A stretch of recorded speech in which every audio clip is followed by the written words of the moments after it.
Bulchiinsa naannoo Tigraay kan Itoophiyaa keessatti walitti bu'iinsi waggaa tokkoof gaggeeffame hanga Waashintanitti irra deddeebi'ee dhaga'amaa kan jiru yoo ta'u, kanneen kamisa darbee mana maree Yuunaayitid Isteetsi cinatti hiriiran duguggaa sanyii mootummaa Itoophiyaan gaggeeffamu ittiin jedhanii fi wal waraansa kana dhaabsisuudhaaf Yuunaayitid Isteetsiif tokkummaa mootummoota tarkaanfii fudhachuu hanqatan kan ittiin jedhan balaaleffataniiru.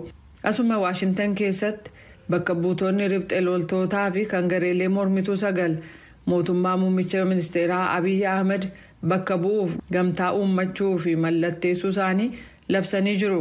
Muummichi ministeeraa Abiy Ahmed gama isaaniin mootummaan isaanii akka injifatuu fi jiraattonni Finfinnee barbaachisaa taanaan meeshaa kaasuun naannoo isaanii akka eegan gaafatan. Jilli addaa kan Yuunaayitid Isteetsi Jeffrey Feltman Finfinnee keessa kan turan yoo ta'u, imala rakkisuutu isaan mudatee jechuudhaan Ahmed Siliman dhaabbata Chatham House irraa dubbatanii jiru. As I understand it, he's partly there at the invitation of the Ethiopian government. So there could perhaps be an opening, there could perhaps be a scenario where there are discussions about, the possibility of a ceasefire, the possibility of finding a way. Akka nu badheetti beektaa hanga tokko afeerraa mootummaa Itoophiyaa biraa dhiyaateen achitti argame. Kanaaf karaan banamaan hangi tokko jiraachuu mala. Dhukaasa dhaabinsa irra ga'uuf mariin jiraachuu mala. Rakkoo biyyattiin qabdu kan walitti bu'iinsaan alaa hammaataa jiru irrattis ta'uu mala. Qaamonni walitti bu'iinsa kana keessa harka qaban marti waliigaltee dhukaasa dhaabinsaa irra akka ga'an akkasumas gargaarsi dhala namaa uummata Itoophiyaa akka dhaqqabuuf Yuunaayitid Isteetsi gaafattee jirti. Kan duraan ambaasaaddara turan Makiilaa Jeems raadiyoo sagalee Ameerikaaf akka ibsanitti. The U.S. has always been a friend of the Ethiopian people and has been a real supporter of Prime Minister Abiy. What we're seeing now threatens to undermine all of the progress and the promise of what Prime Minister Abiy came into office to do.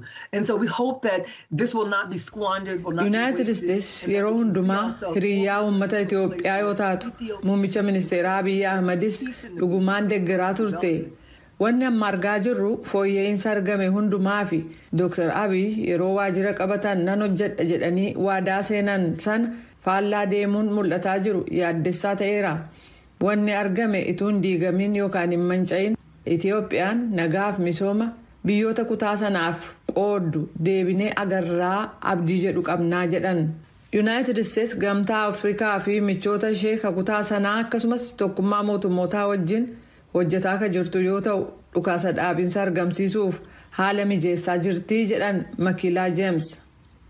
So I would say that the collective approach is raising the diplomatic stakes, putting more pressure on the government, giving incentives for the parties to all come to the table and talking across the board. This is not just a one-sided conversation. Kanaaf wal ta'uun carraaqqiin gaggeeffamaa jiru kun danqaa gama dippiloomaasii mul'isuun mootummaarra dhiibbaa dabalataa gochuun kanneen walitti bu'iinsa kana keessaa harka qaban marti akka ta'anii dubbatan gargaara. Kun marii gam tokko qofa waliin gaggeeffamu miti. Adda bilisummaa uummata Tigraay yookaan TPLF warra naannoo jiranii fi mootummaa muummicha ministeeraa Abiy Ahmed waliin dubbachuu dabalataa jedhan.